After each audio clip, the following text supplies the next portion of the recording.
Ever wondered how grand it would be to turn your every personal quirk into national law simply because you were suddenly allowed to do absolutely anything?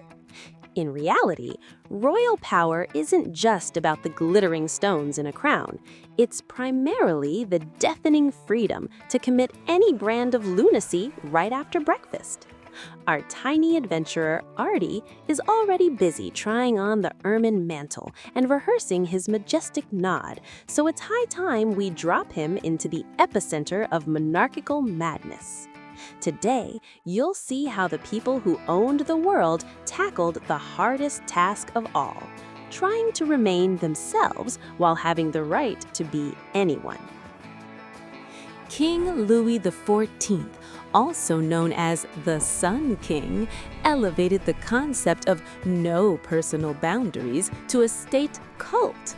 Imagine your morning starting not with coffee, but with a crowd of 100 courtiers bursting into your bedroom to watch you put on your pants. This was called le lever, a waking ritual where the right to hand the king his right slipper was considered a career peak worth decades of scheming.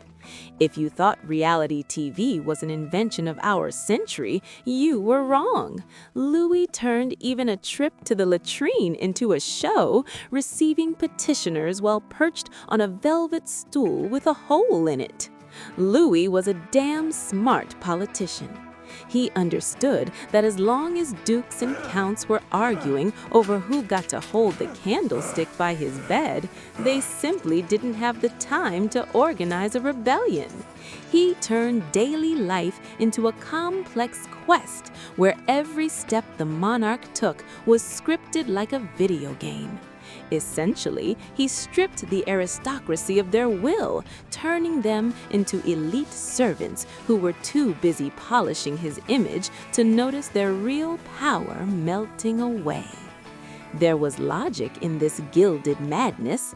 If you shine brighter than everyone else, those around you go blind. Your breakfast is a performance, your lunch is a ceremony, and your sleep is the act's finale. Our ancient tardigrade, as I recall, nearly went deaf from the applause back then when His Majesty simply deigned to chew a piece of pheasant. Louis literally dissolved his human essence into his office, becoming history's first living logo for a corporation called France. Charles II's steward, returning to the English throne after long years of wandering, decided that simply ruling was boring and dove into the scientific hype of the time. Right beneath his royal bedroom, he equipped an alchemical laboratory where he would vanish for hours trying to turn mercury into gold, or at least into something less toxic. Imagine, a ball is happening upstairs, ladies in corsets are gossiping, and from below comes the smell of sulfur and the occasional explosion. The king would emerge to his guests with hands black from soot, looking more like a Brooklyn auto mechanic than the anointed. In those days, alchemy was something like today's Silicon Valley startups. Everyone believed in a miracle, but nobody knew how it worked. Charles sincerely believed he could find the Philosopher's Stone and close the national budget deficit in one fell swoop. His passion for experiments reached the point of absurdity. He might interrupt an important council meeting because something started bubbling in his retort. It was a classic example of a man with an unlimited line of credit trying to hack the system of the universe using dubious manuscripts and a pile of expensive glassware. The irony is that his fascination with mercury was likely his one way out of here, but in the moment it looked like an intellectual performance. He was a geek king who preferred the company of flasks and burners to that of fawning courtiers. Perhaps he was simply trying to find in chemistry the predictability that was so lacking in 17th century politics, where they kiss your hand today and fit your head for the chopping block. If you think state borders are something sacred and unshakable, Prince Hans Adam II of Liechtenstein is ready to argue with you. At one point, the authorities of this tiny state decided that their country wasn't just a patch of land in the Alps, but an excellent listing for Airbnb. For just $70,000 a night, anyone could rent the entire country. The all-inclusive package included symbolic keys to the state, wine tastings from the prince's private cellars, and the opportunity to rename the streets. It was a brilliant and simultaneously absurd marketing move that turned monarchy into a service industry. You could bring 150 friends and feel like the ruler of the world, while the Liechtenstein police politely made sure you didn't break anything. This is the peak of capitalism, where the attributes of power are turned into rental inventory, like a karaoke machine or a chocolate fountain at a wedding. Ardy, don't even look at me like that. We don't have the kind of money to rent you Liechtenstein for a vegetable garden. In reality, this case shows just how flexible a modern monarchy can be. Instead of fighting for territories, Hans Adam II began selling them at retail. It's an example of how an ancient lineage adapts to a world where hype is valued more than pedigree. In the end, what difference does it make how old your castle is if you can't rent it out for a corporate event for some tech company? George III went down in history as the Mad King, but behind the veil of his mental health struggles lay a very strange and touching hobby. He adored agriculture and even wrote articles for magazines under the pseudonym Farmer George. While Britain was losing the American colonies and fighting Napoleon, their king could spend hours discussing the advantages of a new type of manure or the design of a plow. He turned his residences into model farms where the cows were known by name better than the ministers in his cabinet. It looked profoundly ridiculous, the monarch of the world's largest empire upon which the sun never set, digging in garden beds and worrying about milk yields. Imagine the President of the U.S. in the heat of a crisis heading to Iowa to personally hill potatoes. That's roughly the scale of dissonance his subjects felt. But for George, it was a salvation. In a world where everything was falling apart and politicians constantly lied, the earth remained honest. If you fertilize it, it will bear fruit. His farming was a form of therapy. There is a deep irony here. A man who owned millions of acres across the globe found true happiness in 500 square feet of his own garden. Perhaps it was the most sane way to cope with the weight of the crown, to simply become, for a time, a guy in muddy boots who couldn't care less about tea riots in Boston as long as his turnips were coming up.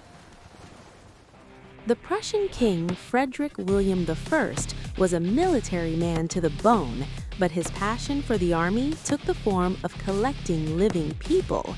He created the Potsdam Giants Regiment, which accepted only soldiers no shorter than 188 centimeters, which for the 18th century was practically superhero height. The king literally hunted for giants across Europe. They were bought from other rulers, kidnapped or lured with massive sums of money. This wasn't a combat unit. It was his personal collection of giant tin soldiers, only made of flesh and blood. The strangest part was that he guarded these grenadiers like the apple of his eye and almost never sent them into battle. God forbid such a valuable specimen get damaged. Instead, he made them march before him when he was ill or even painted their portraits. He even tried to breed giants. forcibly marrying his giants to the tallest women in Prussia, hoping to produce a race of superhumans. It was a real biological experiment conducted with the grace of an elephant in a china shop. In this hobby, one reads the pure, distilled madness of a perfectionist. Frederick William I wanted to create an ideal image of strength that would tickle his ego, yet remain absolutely useless in real life.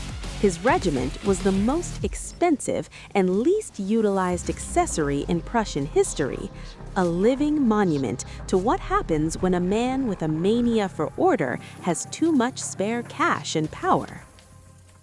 The King of Siam, now Thailand, came up with the most elegant and polite way to destroy his enemies without shedding a single drop of blood. He gave them a white elephant. Sounds like the ultimate favor, right? But in reality, it was a death sentence for the wallet. A white elephant was considered a sacred animal. It couldn't work, it couldn't be sold, and, heaven forbid, it couldn't be roasted for a holiday. You had to maintain it in unthinkable luxury, feed it choice food, and provide it with the best veterinarians. Upon receiving such a gift, a nobleman was instantly caught in an etiquette trap. To refuse was to deliver a mortal insult to the king. To accept meant going broke in a few years, because the upkeep of this sacred money vacuum devoured all the family savings. This was passive-aggressive management in its absolute form. The king would just sit and smile, watching his opponents slowly go bankrupt on hay and golden blankets for an elephant. This is where the English expression white elephant comes from, meaning something insanely expensive and utterly useless. It's a brilliant lesson that sometimes the most generous gift can be the most treacherous weapon. Sometimes to defeat a dragon, you don't need to kill it. You just need to give it another dragon that needs to be fed Wagyu beef 3 times a day. Christian VII, the King of Denmark, was, to put it mildly, a man with an alternative view of reality. While other monarchs tried to appear majestic, Christian preferred jumping over the backs of his ministers during official meetings of the State Council. Imagine, a discussion on tax reform is underway, serious men in powdered wigs are arguing about the deficit, and suddenly the king flies past them, joyfully shouting something incoherent. Leapfrog was his favorite way of decision-making. Apparently, state problems looked clearer mid-flight. His reign was a series of antics that today would be called radical performance art. He might start a brawl with his own guards, or appoint his favorite dog as an honorary member of the council. The courtiers were horrified, but the system kept running on inertia, while the king's physician, Struensee, effectively steered the country behind his back. Christian was living proof that a crown is just a headpiece that is sometimes placed on people completely unsuited for gravity, let alone responsibility. Our greedy tardigrade, Ardy, by the way, claims that Christian was a great guy. It's just that his inner child was the size of Greenland and demanded constant games. His story is a dramedy about how a fragile psyche breaks under the weight of absolute power. He didn't want to be a king, he wanted to be a rascal, but fate forced him to wear an ermine mantle that constantly got tangled under his feet during his next jump over the prime minister. Watching this flawless humming mechanism, you realize something. As much as we love to flaunt our individuality, the true greatness of bees lies in their discipline, precision, and the knack for a timely reboot. In truth, every one of us craves that same clarity of purpose and unity. The kind where, after every reset, a crown is not merely an instrument of power, but a formidable magnifier of human eccentricity. For millions of years, this diminutive witness watched as men who possessed everything attempted to fill the void within, resorting to alchemy, leapfrogging over ministers, or amassing giant soldiers, anything to avoid facing their own fragility in the silence. It is a delicious irony of fate that while the greatest empires crumbled into dust, the absurd decrees and peculiar hobbies endured in our collective memory, serving as a reminder that even beneath the heaviest mantle beats the heart of an ordinary man, desperate to be noticed. Ultimately, true greatness lies not in the tally of subjects or the stature of grenadiers, but in the capacity to remain human when one is permitted to be a god. And if we can extract a lesson of mindfulness from these curiosities, perhaps our own white elephants will finally stop devouring our lives.